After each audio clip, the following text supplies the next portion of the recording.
Mga kababayan, nais ko pong talakayin natin sa unang bahagi, ito pong maniobra ni Ginoong Marcos kung bakit napakahalaga para sa kanya at kay Martin Romualdez na maitalaga niya si Boyeng Rimulya bilang ombudsman mula sa pagiging Department of Justice Secretary. Una sa lahat, as a matter of review, Roy Funa Gonzales, Kim Ken-yu, soon to be 1 million po yan kay Eric. I'll pray for that and I'll also be very thankful, Kim Ken-yu, for your prayers. Lipat ako sa YouTube, sabi ni Where the People. Where the People. Thank you Michi Cornelio Remetre. Naku po, yung pagmumuka ni Rimulya talagang hindi mapagkakatiwalaan. Sarap suntukin. Galit na rin si Michi Cornelio Remetre. Roy Canilaw Poti is watching. Your maaga pa ready with both B. Leo, good evening ka Eric Jeff Celis. Ayan. Mga kababayan, ang ombudsman po ay nagsisilbing chief prosecutor at chief investigator sa lahat ng mga kasong katiwalian mula sa barangay officials, municipal officials, city, provincial, hanggang national officials, including po sa presidente at sa vice president kapag natapos na ang kanilang mga termino. Itong presidente at vice president, Although that is not a rule under the law, it is a tradition na hindi po sinasampahan ng kaso ang incumbent president at ang vice president as a matter of protecting them from any harassment during their incumbency so that they can focus on their work and in the discharge of their duties and function bilang pinakamanga mataas na opisyal ng gobyerno. But under the rules, hindi naman po yan ipinagbabawal na sila ay maisasampahan ng kaso. But by tradition, hindi po yan ginagawa para sa presidente at vice president. Although, susubukang gawin yan ni Marcos at ni Romualdez through kay Boyeng Rimulya laban kay Vice President Sara Duterte. That is the immediate tactical objective. And of course, the immediate long-term or strategic objective is to create a protection layer on Marcos and Romualdez and among their allies upang hindi po sila aabutin ng mahabang kamay ng hustisya sa kanilang karumaldumal na mga pangungurakot at pangungulimbat sa kaban ng bayan sakaling sila po ay wala na sa kapangyarihan. Sapagkat the term of the ombudsman is fixed by 6 years. Fixed to 6 years rather. So kapag na-appoint ni Marcos si Boyeng Rimulya sapagkat ang appointing authority ay si Presidente Marcos Jr., Boyeng Rimulya will serve as the ombudsman until 2031. So just enough para po maproteksyonan niya si Marcos ng at least 3 taon kung hindi siya ma-impeach sakaling mapalitan si Marcos ng maaga o even in 2028 or kung masurvive niya ang kaniyang buhay, hindi sa minamadali ko pong buhay ni Boyeng Rimulya. It's not that way. Pero parang gano'n na rin sapagkat alam naman natin may iniinda siyang sakit. In fact, mahigit siya 2 buwan na nawala sa sirkulasyon in public appearance bilang Department of Justice Secretary. Ito yung pinupunto ni Congressman Kiko Barsaga na sabi niya maaga pang naniningil ang karma kay Boyeng Rimulya sa kanyang pagkakasangkot sa maraming mga kasamaan, not my word, but the description being used by Congressman Kiko Barsaga against Secretary Rimulya. Sabi niya, dahil sa pagkakasangkot ni Boyeng Rimulya sa kasamaan kay Marcos Jr., ay maaga siyang sinisingil ng karma. Kaya siya nagkakasakit. Yan po ay pahayag ni Congressman Kiko Barsaga. Ulysses Salgado Astoria or Austria is watching. Ayan. So, bakit mahalaga ang papel ng ombudsman? At bakit si Boyeng Rimulya ang iginigiit at minamaniobra ni Marcos at Romualdez para maging ombudsman. Una, ang ombudsman po ay sila ang pangunahing may responsibilidad sa pag-imbestiga, sa pagbubuo ng kaso at pagsasampa ng karampatang kaso, kriminal at administratibo, pati na po ang pag-prosecute laban sa mga magnanakaw, tiwali, kurakot, abusado na mga opisyal ng gobyerno at all levels. Klaro yan. And then, ang ombudsman po ay hindi kontrolado supposedly ng presidente, bagamat ang appointing authority dyan ay presidente. So, ang pagiging ombudsman ay napakataas po ng requirement ng tinatawag na integrity and probity.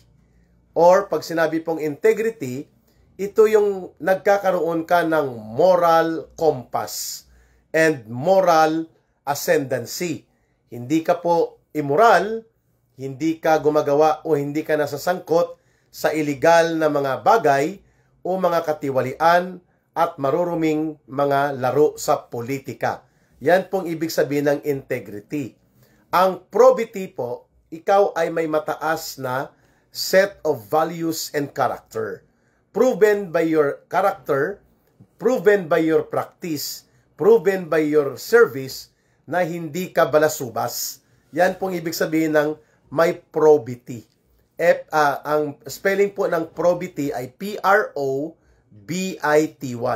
So you have to have probity, you have to have integrity on top of those other legal requirements stipulated by law in order to be considered and to be appointed to become the ombudsman. Of course, si Boying Rimulya po, wala nang ganon sa dalawa na yon. Ito ay politiko, maruming laro ang ginagawa niya bilang politiko. Very obvious yan. Yan ang record ng mga Rimulya. They play dirty politics. And under the government of Marcos right now, Boying Rimulya serves as the special political operator of Marcos. And Romualdez para umatake at durugin ang ano pamang nalalabi na mga political influence na mayroon ang Duterte political group. Daryl Cimarron Sandoval. Maayong gabi ka, Eric. Shout out naman from DRT Philippines. Ano tong DRT? Doña Remedios Trinidad. Ito yung sa Bulacan yata, no? If I'm not mistaken. John T. Bahar from Bacolod City, Negros Occidental. So mga kababayan, ang papel ng ombudsman po ay mahalaga upang nang sa ganon ay magagamit ito either para maprotektahan si Marcos at si Romualdez at lahat ng mga kasabwat nila ng mga political na alliances na hindi sila mapupuruhan sa investigasyon at sa pagsasampa ng kaso hinggil po sa katiwalian, pandarambong, pagnanakaw at pangungurakot among others. Okay? Analisa Sikad Tumungtong. Okay. At ganun din po, bakit talaga? Tanungin na natin ang ating mga kababayan. Alam kong alam nyo ang dahilan. Bakit talaga of all those who are more than qualified and with integrity and with probity, bakit si Boying Rimulya ang napupusuan daw ni Ginoong Marcos para ilagay sa pagka-ombudsman? No less than the presidential sister, Amy Marcos, ang nagsasabi na gagapusin ng kadiliman ang katarungan ng ating bayan, lalo na ang paglaban sa mga marurumi at abusado na nasa gobyerno kung ipagpapatuloy ni Marcos ang kanyang pag-designate at pag-appoint kay Boying Rimulya sa pagka-ombudsman. Josephine Portugal, shout out dira sa mga Ilonggo, Vienna, Austria. Banat po, Sir Eric, sabi ni Josephine Portugal. Pablito Orozco, hello ka, Eric. At si Desi Bangcore, ayan, fist bump. At mga kababayan, Daryl Cimarron Sandoval. Malinaw po, Duterte Riders Team po ka, Eric. Thank you, Daryl.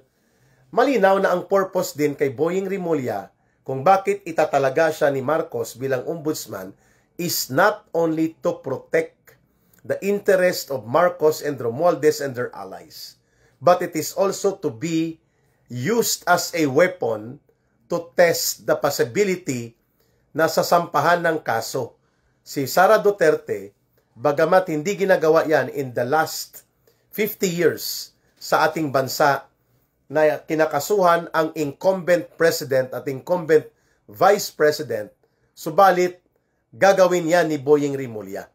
Upon orders, of course, of Marcos and Romualdez, dahil hindi sila nagtagumpay, na si Vice President Sara Duterte po ay mapatanggal nila sa pagkapangalawang Pangulo at perpetually will be disqualified from holding or running into public office, dahil ito ay tinabla ng Korte Suprema, tinabla din ng Senado. So ang isang pamamaraan ay i-weaponize ang ombudsman by filing several cases, criminal and administrative, against Sara Duterte, at ito ay isasampa ng ombudsman sa Sandigan Bayan. And malamang ilalaban ito ng mga legal defense team ni Sara Duterte hanggang umabot sa Supreme Court.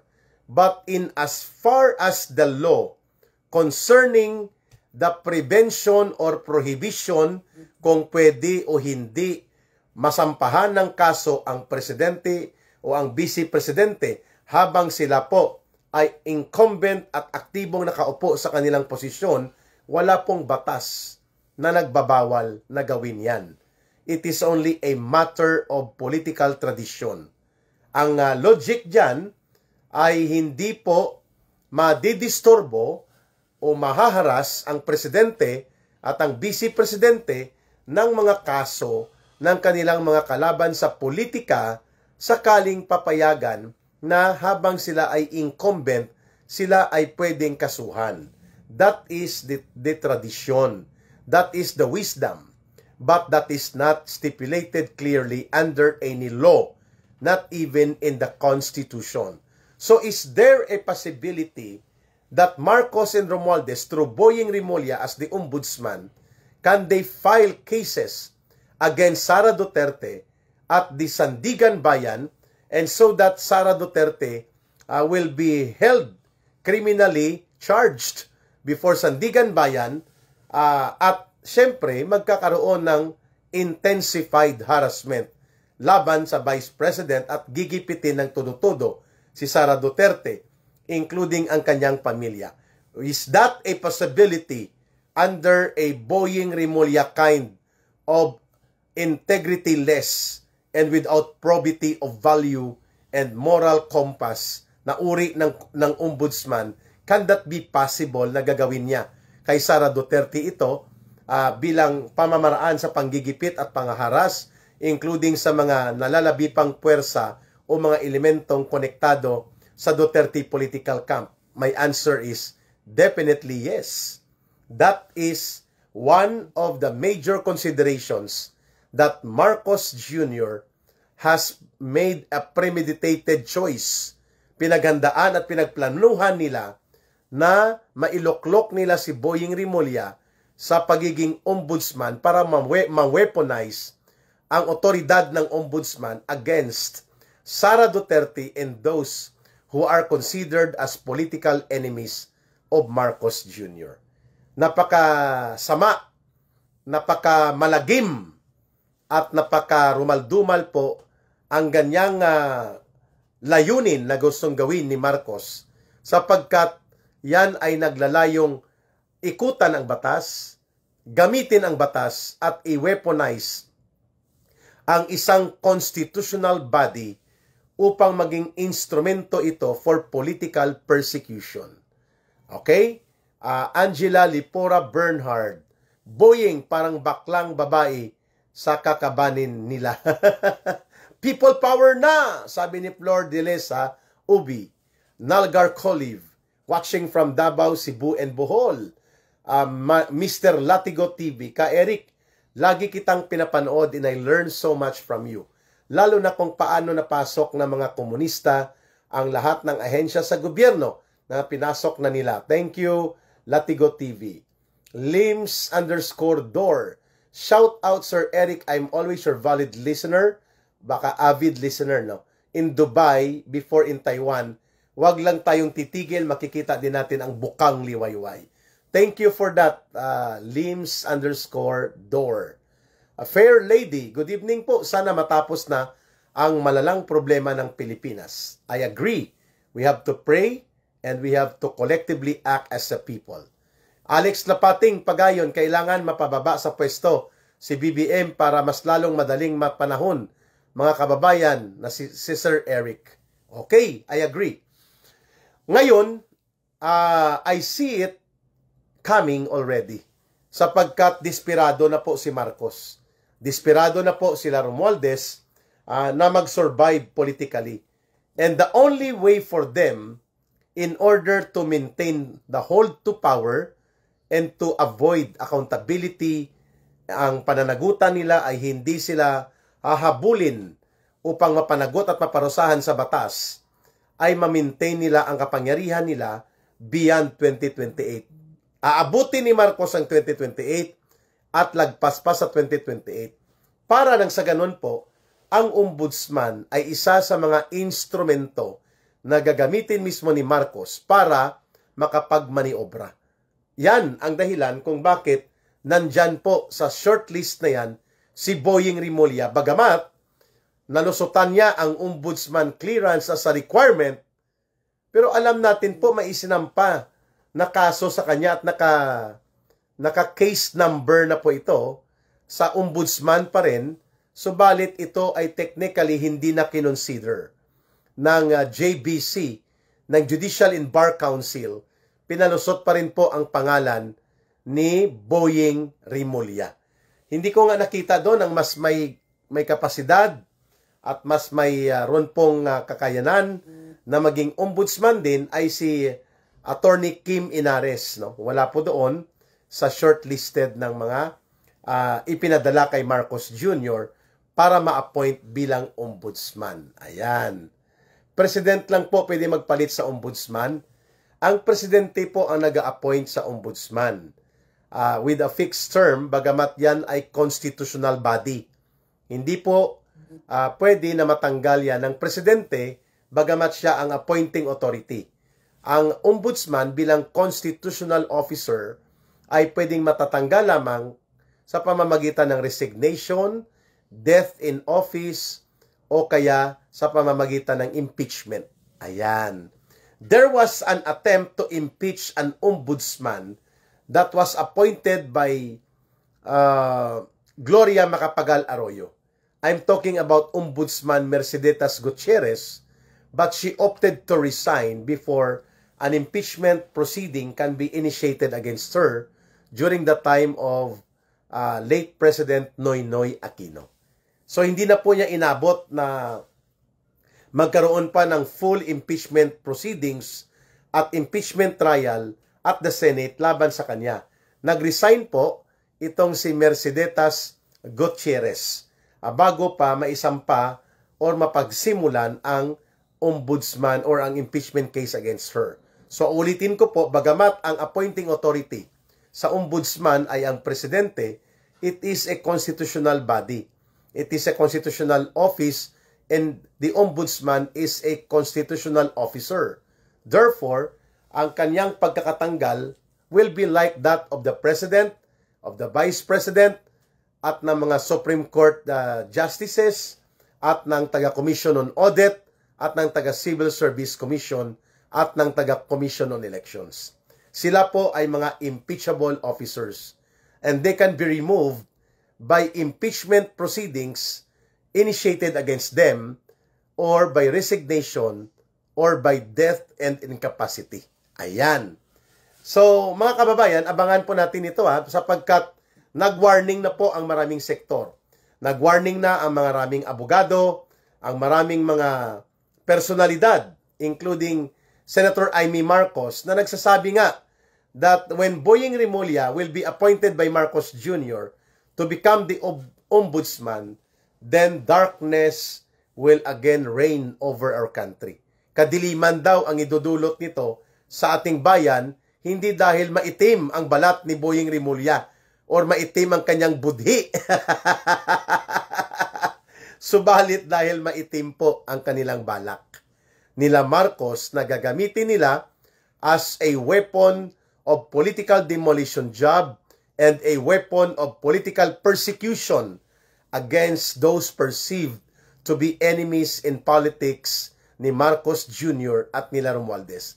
And priority po dyan is banatan po nila ang Duterte political camp. Sabi ni Neth Sinaban Kasim, Sir Eric, huwag kayong tumigil na lumaban ngayon kasi sobra na ang gobyerno. We pray to God na payagan makaupo si Remulla, na huwag payagan makaupo si Remulla para maalis na yang si Presidenteng Marcos na yan. Yeah, I think this is another controversial and anti-people and very unpopular na uri ng magiging political maneuver na gagawin ni Marcos kapag itinulak niya na paupuin talaga si Boying Remulla sa pagka-ombudsman. Eric, meron akong nasagap midnight appointee na naman si Boying Remulla. Hindi pa po midnight appointee, Sir Marlon. Ang midnight appointment po, yung mga appointment na patapos ng term ng presidente o ng appointing authority, isiningit pa para makalusot. Pwedeng maging midnight appointee si Boying Remulla sa kontekstong madilim po ang kanyang balat. Biro lang, Marlon. Maitim ang budhi? Pwede. Pero mas lalong maging midnight appointment yan kapag ito ay maitim ang balak. To weaponize ombudsman as a tool for political harassment, political persecution, the way we have seen Marcos, kung paano ginamit ang DOJ, paano ginamit ang DILG, paano ginagamit ang agencies of government, including Congress, to harass, intimidate, bully, and cripple ang mga anumang hibla o semblance ng opposition and criticism against the government. BTYNNIG or Genie BT, ayan, from Iloilo. Thank you. Oy, may namatay kaninang madaling araw, kaninang madaling araw. Patay po ang pumalit kay Concha Araneta na secretary ng Regional Party Committee ng Communist Party of the Philippines at pinuno ng New People's Army at ng NDF sa Isla ng Panay, si Ted Cabales alias, or si Roberto Cabales alias Ted alias William, na may patong po na 3.1 million pesos. Ang kanyang anak ay dati po naming na-recruit ito sa UP at naging NPA din.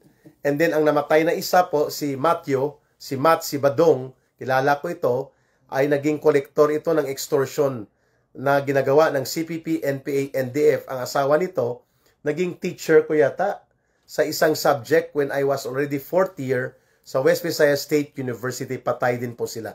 Patay din po si Matt. Magbalai ito kasi ang anak nila na parehong NPA nag-asawa. Naging mag-asawa. Okay. But speaking about that, dapat bilisan na ang people power, sabi ni Benigno Cabayaw Donguines Jr. Yan na po ang naging panawagan ngayon ni Congressman Kiko Barsaga. But anyway, bantayan po natin because it is expected by the time na bukas ba, Tuesday or Wednesday daw, magkakaroon na ng appointment for the new ombudsman. At may isa pang manok dyan si Marcos Subalit hindi lang po siya high profile, pero ito ay bata-bata din po nila Marcos at ni Lisa Araneta. Si Deputy Executive Secretary Annalisa Lugan. Ayan. Si Annalisa Lugan po ay bahagi po yan ng fallback measure ni Marcos Jr. Impeach yan si George Garcia, i-disbar si Boying Remulla, at pati si Halimaw Dilimaw. Galit na si Marlon. Okay? Mga kababayan, kung hindi man i-appoint ni Marcos si Boying Remulla, but that is a bigger impossibility rather than a possibility, sapagkat gustong-gusto ni Marcos nga na si Boying Remulla ang mag-control ng Office of the Ombudsman. Pwede rin pong may fallback pa siya na kanila din pong itong bata, si bata nila ito ni Lisa Araneta, itong si Attorney Annalisa Lugan. ng Deputy Executive Secretary. Tauhan po ni Marcos ito at nila Lisa, itong si Attorney Logan. Shortlisted din po siya dito sa mga pagpipilian bilang ombudsman. Bantayan po natin sapagkat maraming sektor ngayon ang patuloy na nagko-question, nagmamatyag, nagbabantay at nagpapaabot ng malakas na pagpuna at pagtutol na dapat hindi ma-appoint bilang ombudsman si Boying Rimulya sapagkat ito ay isang dirty political operator, walang probity, walang integrity at higit sa lahat ito ay alipores ni Marcos Jr. at nila Romualdez na iniikutan at ginagamit ang batas. Not for the purpose of justice, but for the purpose ng kanilang vested political interest. Ayan, klaro tayo.